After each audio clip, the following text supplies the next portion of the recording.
Been told of bullying and harassment by anti-vaccination campaigners outside a number of schools in the UK. The Shadow Education Minister, Peter Kyle, says such incidents are ubiquitous in his constituency. He's accusing campaigners of intimidating both children and teachers. There are now calls for schools to go as far as employing fast-track exclusion zones to tackle the problem. Our correspondent, Lebel de Secco, has more from East Sussex. Stepping out of school and into the battle over COVID vaccinations. These pupils in Sussex met at home time by protesters and disinformation. Don't take the vaccine! Don't take the vaccine! For some parents, the tactics these campaigners use are a step too far. Outside of children's school. These idiots outside of school. Move them. I don't agree with their opinion, but they're entitled to it. I don't have a problem with that. I don't have a problem with protesting. I have a problem with them doing it right outside the school where the kids are coming out and they might find that a bit, intimidating and all that. That's the only bit I have a problem with. Deanna will be serving the notice. Earlier, anti-vaccination campaigners entered the school itself, serving papers threatening legal action.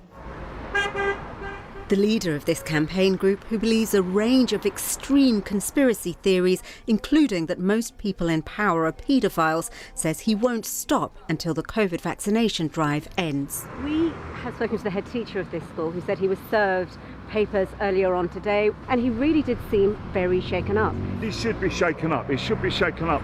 Teachers have told me, and there are parents who are saying this is frightening what you're doing. Well, if handing an head teacher a letter is frightening, then it's frightening.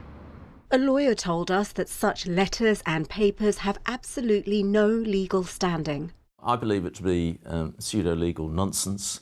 It's self-conflictual.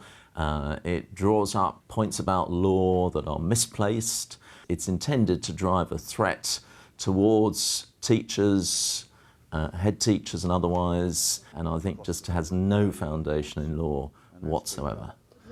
Another school served. Just over 400 school leaders told their professional association that they'd been targeted by anti-vaccination campaigners, mainly in the form of emails threatening legal action. Nearly 70 said that they'd had protesters immediately outside their premises. The issue here is not that some people have concerns about vaccinating children. It is the protests at and around schools undertaken by a hardened minority. These pupils in East London challenged campaigners outside their school. We were asking him, okay, where did you get these sources from? He was talking about how it's poison. And we was like, okay, where did you get this from? He couldn't tell us a valid place, a valid point where he got it from. He knew what he wanted to do. He chose a location and he tried to get as much of the leaflets as he had out, distribute it everywhere. It didn't really work.